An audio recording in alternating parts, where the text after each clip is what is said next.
Okay, it's now the following day, and I've removed the former, so you can see the concrete here. A few places where it didn't run very well, but never mind. The whole of this area will be, up to about here, will be in concrete anyway when we lay the foundation, lay the base for the summer house. And it also ran a bit round there. Never mind, can't win all. But that's all going to be covered over anyway. There you are. Bit around the post, that seems to be okay. Again, along the bottom, not too bad. Obviously still got a gap here. I'll run out of concrete. And my pipe is well and truly sort of concreted in now. So, I'll get pipe on the other side. Coming out there.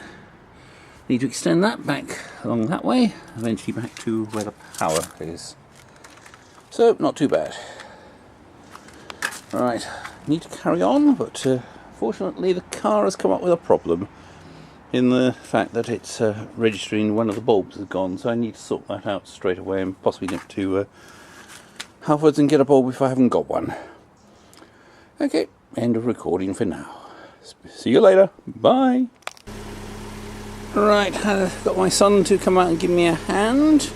We checked all the lights, and you may be able to see that that one is on.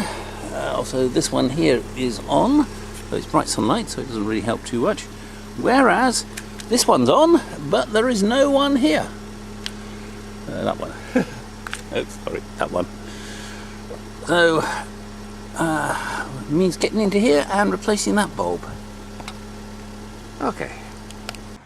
Right, that took a bit more of a pain to get out than I thought it was. You have to remove this cover thing, which you get back and have a full shot of it.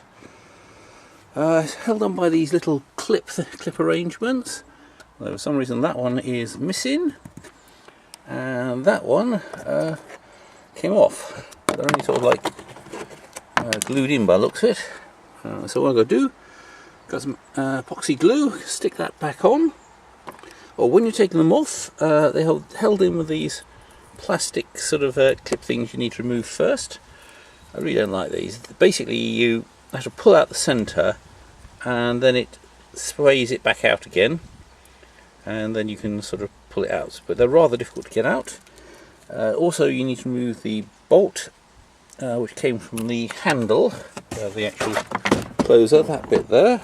There's a bolt in there, if you can just about see it.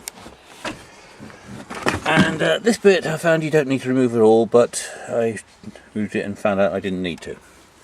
Okay, so stick that back on. Stick that back on over there. And then I go around to change the bulb, which is the thing we do in the first place. Right, in luck, that's the new bulb. I happen to have a spare. Originally got this spare for my Mondeo, which I no longer have, but that needs to be placed back in, and we'll check to see whether or not it all works. Okay. Right, I think there might have been a bit of a loose connection rather than actually a problem with the bulb itself.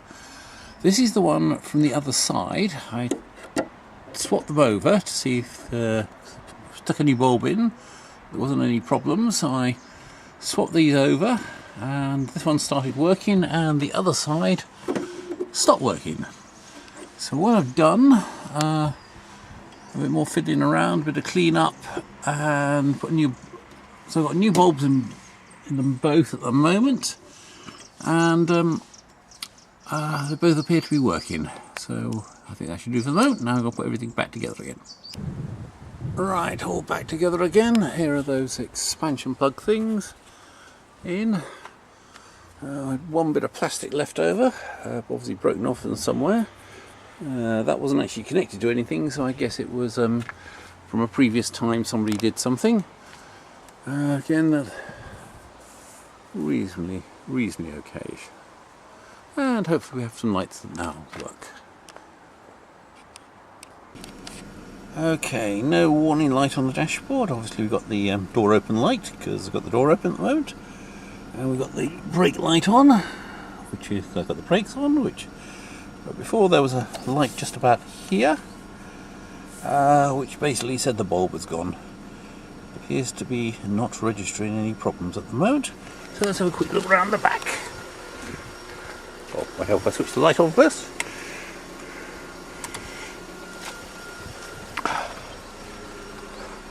We have a light there, and we have a light there.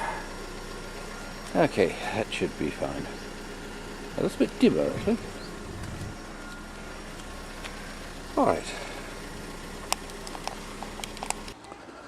Okay, now what I'm going to do is put the bars up either side. So what I'm going to do is effectively insert this in here. Obviously it needs to be cut to the right length. And then eventually a piece of wood is going to go over the top of this, which I'm going to then attach to. And we're going to hold it in with some of these. As you can see, they're pretty chunky. I've got extra long ones because it's got to go through this bit of wood and the bit of wood that's in front of it.